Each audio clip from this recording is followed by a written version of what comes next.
Good morning, good afternoon, good evening. No matter where you are, thank you for taking the time to watch this video.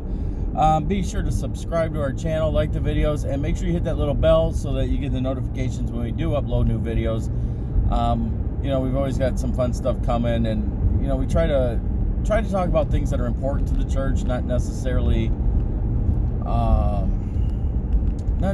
just straight scripture messages, but things that pertain to the church even on a grander scale. One of the things that I've been kind of blessed to be part of, deal with, whatever, over the years is the idea or the area surrounding, nonprofit organizations and how ministries are supported financially and all that kind of stuff. A lot of people don't realize for a missionary to go international, they have to raise over, I think it's $130,000 a year on average. And they still only walk away with about $30,000 to $40,000 of that for their whole entire family. A lot of missions work is crazy expensive compared to what we're used to, just living here in the States. So, for example, if you're a missionary, you're going to have to pay for a cell phone plan in the United States and in whatever country you live in. You may have to have a house here and a house there, depending on how much furloughing you do and how much fundraising you have to do and travel back and forth.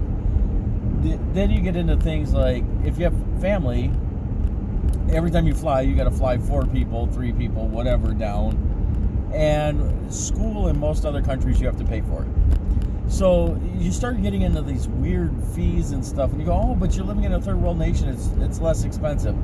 It actually really isn't less expensive. The way it works after traveling a lot, what I've found is most things actually run roughly the same price, and then there's things that spike in every country. So for example, when I go to South Africa, cars are incredibly expensive. Houses are not, in comparison to here. So when you kind of like weigh these things out, it's interesting that being a missionary is not as inexpensive as you might think it might be, because it's actually not. It's actually incredibly expensive to be a missionary. You've also got what we call stateside or domestic missionaries. And these are people who actually do work here in the U.S., but they're missionaries. They go out and serve the community. They're not a pastor, but they do things that missionaries would do in other countries, but they do them here. So, for example, I used to work for Youth for Christ International. Youth for Christ, I was a campus life director, and then I was actually interim director for our chapter. To do that, you have to raise all your own support. And so you raise your funds, and the money comes in, and that's how you continue your ministry. There's nobody paying you. You have to actually go out and fundraise yourself. And many people do this. Campus Crusades does this. Youth for Christ does it. And a lot of these other organizations, those are 2 that I can think of off the top of my head, but I know there's numerous other ones that are still operating that way. And the reality is basically what they say is you got to go out and get people excited about what you're doing and get them to give into what you're doing. And then we know that you have a value. That sounds really good. The problem is nowadays that most people do not understand what it is to give to a ministry or organization. Now, right now, you can't see it, but I'm driving past some horses out in the field. If I raised money today and said, hey, there's a dead horse or a dying horse and he needs money and we need to raise money, and I did a GoFundMe page, people would throw thousands of dollars at that horse within a couple of hours. And I'm not exaggerating. I've literally seen this happen. The problem is when we get involved with ministry people doing this, the money doesn't show up. Like, nobody wants to give money because they think, one, either you're supposed to be poor as a ministry person or you're taken care of somewhere else along the line. And the reality is you're not. So for me, I've been doing one ministry for 10 years. It's a ministry of helps.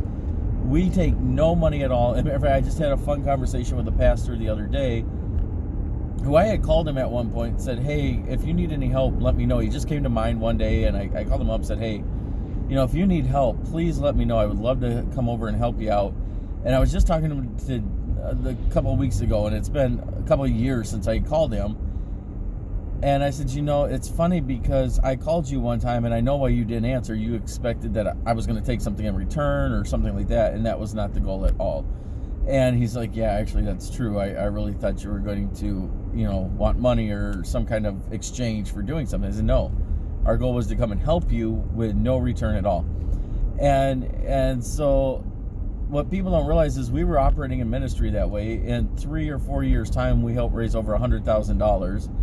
And I mean, like, for other ministries, not for us. We raised over $100,000 for other ministries, and we did it all on almost no money coming in at all. And let me explain, because a lot of people go, well, somebody else is helping them, right? Somebody else is helping. In all the years that I've done ministry, in all the years, I can think of maybe 4 family members that have actually given into my ministry. 4. And only one of them, which was my grandpa, who gave on a very regular basis for quite a while until he hit some financial, he retired and ended up on a fixed income and all that kind of stuff. So I don't even hold it against him. I see what's going on. But most of the other gifts that I was given were one-time gifts or maybe 2-time gifts. They weren't, crazy, like, oh yeah, we're going to support you for years or anything like that. And I think that's true for most ministry people. They actually don't get money from their family. Families, Jesus says a prophet's not known in his hometown. And when you go into ministry, you will see how honest and true and sad that statement is, because it is very difficult to get people who know you to give to your ministry, because they always think, well, you're taken care of, because you don't want to walk around, like I always joke around that you put on holy socks and then you go do, home meetings, and then you say, well, these are missionary socks. I'm too poor to get new socks. You don't want to do that, right? It's just a joke. But people, they see you got a car, they see you're driving around fine, whatever. They don't sow because they figure you're already sorted. And they're so used to you talking about the thing, it becomes numb to them. So you actually have to go out of your area to try to raise funds. But you got to have funds to go out of your area to raise funds. So it's this kind of like circle thing that takes place. Remember that. Today, right now, is December 1st, and the big thing is it's Giving Tuesday, and everybody's supposed to be giving. And again, if I went out and raised money for dying horses or dying dogs, dying cats, shoot, if it was dying mice, I could make thousands of dollars today. But because I'm in ministry and I'm raising money for ministry, the money doesn't come. And what's really sad is somebody told me a while ago, they said, you got to find a reason for people to give you money. You can't just say, oh, we do ministry. Like, you got to find a special interest thing. And, I knew he was right. There was no question in my mind that he was right. But where it really became clear was as our ministry shifted and we began to come out of, I got this really weird sunblock, I'm sorry. Let me see if that helps. As we came out of our marketing ministry, where we were helping ministries and raising hundreds of thousands of dollars of ministries, and we pulled out and not making any money that whole entire time, like seriously making no money at all. Over the years, maybe in total, over the past 10 years, maybe I was gifted $10,000 over 10 years' time, right? And that would be incredibly high. I really doubt it was that much. My guess is it was probably 6 to 7. And that was with one person who really got behind our ministry and sowed in pretty heavily a few times. But once we switched and we became Native American, tribal oriented, then people started throwing money at us, because now they say, oh, Indians, and that's not offensive. I've asked, it's okay. But oh, you're working with Indians and natives and tribals and all this kind of stuff. So yeah, we'll sow to you. And now the money starts coming in. Now, this is where God has put us. So I don't say we're doing it to raise money, right? When we made the transition to go down this road, it was actually something I wasn't really wanting to do. It wasn't where I wanted to go, but it's where God led us, so we went down that road. And God has honored us for going down that road and traveling that way and moving into that ministry. But it's weird because I see how it works now, and it's sad. So do me a favor. I know this is kind of a long movie about money, and it's not what it's really about. It's about the fact that ministry people, your missionary friends, Your pastors. Pastors on average make less than $10,000 a year, yet they work 60 to 80 hours a week on average. A good pastor, okay? So I gotta be careful when I talk like that, because I gotta be careful. There's some pastors out there that are making full-time salary on a not even a half-time job. Like they're seriously working like 1 day a week and getting a full-time salary, and churches are paying into it. And in the meantime, you got other pastors that are over there working 80 hours a week for $10,000 a year. So be aware of that. That's just something that you got to pay attention to. But back to reality and what we're actually talking about. Look at your pastors, your missionary friends, anybody who's in any kind of ministry, youth pastors, children's pastors, missionaries, national or domestic or international, all of them. Take time and give to them, right? I do this, and it's something that I see in the Bible, in the New Testament. But Paul says, may God bless you for giving into my ministry. And he goes on in a couple of his letters to talk about, you guys gave to me, and so I pray God will bless you. And there's a blessing to you when you sow into a ministry.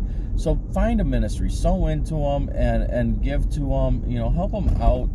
Like, especially with COVID right now, things are very difficult for ministries, and they really do need your help. So that's my little thing for today, and I pray it'll bless you, that you can, maybe learn something, help somebody out, do whatever it needs to be done, and take it from there. So thank you, be blessed, and I hope to talk to you again.